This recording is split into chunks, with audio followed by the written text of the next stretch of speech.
আসসালামু আলাইকুম বন্ধুরা, আজকে আবার একটা রান্নার রেসিপি নিয়ে আপনাদের সামনে চলে এসেছি। তো বন্ধুরা, কালো জিরে দিয়ে চিংড়ি মাছ দিয়ে কারি পাতার ভর্তা রেসিপি বানিয়ে আপনাদের সঙ্গে শেয়ার করব। আপনারা পুরো ভিডিওটা দেখতে থাকুন।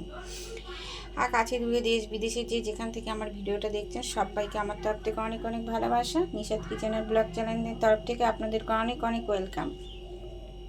তো বন্ধুরা, এদিকে আমি কড়াটা বসিয়ে দিয়েছি। কড়াটা আমার গরম হয়ে গেছে। অল্প করে একটু সরষের তেল দিয়ে দেব। তেলটা আমার গরম হয়ে গেছে। এবারে চিংড়ি মাছটা ভেজে নেব। চিংড়ি মাছগুলো আমার ভাজা হয়ে গেছে, এবারে তুলে নেব। এবার আমি ওই তেলের মধ্যে দিয়ে দেবো শুকনো লঙ্কা, কাঁচা লঙ্কা, দিয়ে দেবো কালো জিরে আর ছোলার ডাল। এটাকে আমি তেলের মধ্যে একটু ভেজে নেব। অনেকে শুকনো ছোলায় ভাজে, আমি এটাকে তেলের মধ্যে ভেজে নেব। তো এটা আমার ভাজা হয়ে গেছে, এবার আমি তুলে নেব। এবার আমি ওই তেলের মধ্যে দিয়ে দেবো কারি পাতা।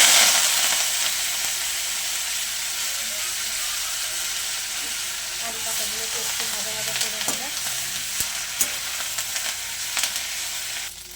কারি পাতাটা একটু আমি তেলের মধ্যে নাড়াচাড়া করে নিয়েছি।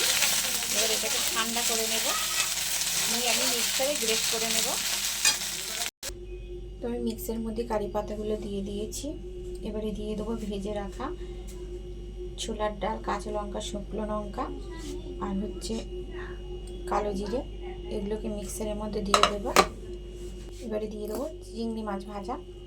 সব কিছু একসঙ্গে খুব ভালো করে গ্রেট করে নেব। এটা আমার গ্রেট করা হয়ে গেছে। আমি আবারও কড়াটা পরিষ্কার করে বসিয়ে দিয়েছি। কড়াটা গরম হয়ে গেছে। অল্প একটু সরষের তেল দিয়ে দেব। তেলটা আমার গরম হয়ে গেছে। ফোড়নে দিয়ে দেবো আমি শুকনো লঙ্কা। শুকনো লঙ্কাটা আমি 1-2 মিনিট একটু নাড়াচাড়া করে নেব। এবারে দিয়ে দেবো পেঁয়াজ কুচি। পেঁয়াজ কুচিটা আমি 4-5 মিনিট মতো একটু নাড়াচাড়া করে নেব।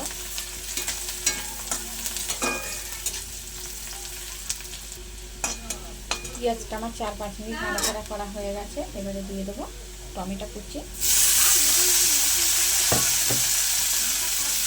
টমেটো আর পেঁয়াজ আমি আরেকটু নাড়াচাড়া করে নেব। এবার আমি কিছু গুঁড়ো মশলা দেবো। অল্প করে একটু হলুদ গুঁড়ো, কালারের জন্য দিয়ে দেবো একটু লঙ্কার গুঁড়ো, কাশ্মীরি লঙ্কার গুঁড়ো। আমি দিয়ে দেবো অল্প একটু জিরে গুঁড়ো। সব কিছু একটু ভালো করে নাড়াচাড়া করে নেব।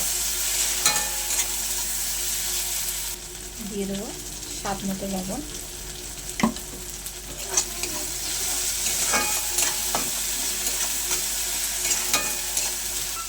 সব কিছু খুব ভালো করে আমার মেশানো হয়ে গেছে। আর মশলা থেকে আমার তেলও ছেড়ে দিয়েছে। এবার আমি গ্রেট করে রাখা কারি পাতাটা দিয়ে দেব। এবার সব কিছু আমি খুব ভালো করে মিশিয়ে নেব।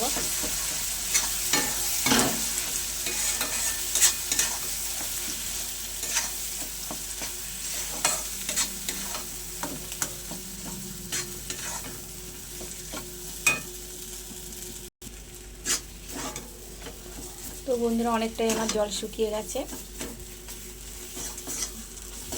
খুব সুন্দর সুগন্ধ বার হচ্ছে। নামানোর আগে আমি দিয়ে দেবো একটু সরষের তেল।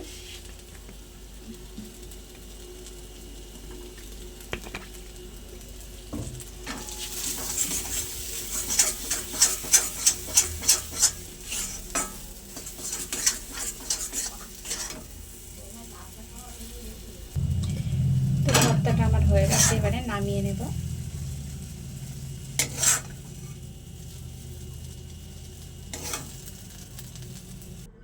তো বন্ধুরা, চিংড়ি মাছ দিয়ে কালো জিরে দিয়ে কারি পাতার ভর্তার রেসিপি আমার একদম রেডি। আমার রেসিপিটা যদি আপনাদের ভালো লেগে থাকে তাহলে অবশ্যই লাইক, কমেন্ট, সাবস্ক্রাইব, শেয়ার করে আমার পাশে থাকবেন। দেখা হচ্ছে অন্য কোনো ভিডিও, অন্য কোনো রেসিপির সঙ্গে। ততক্ষণ আপনারা ভালো থাকবেন, সুস্থ থাকবেন আর সাবধানে থাকবেন। আজকের মতো আল্লাহ হাফেজ।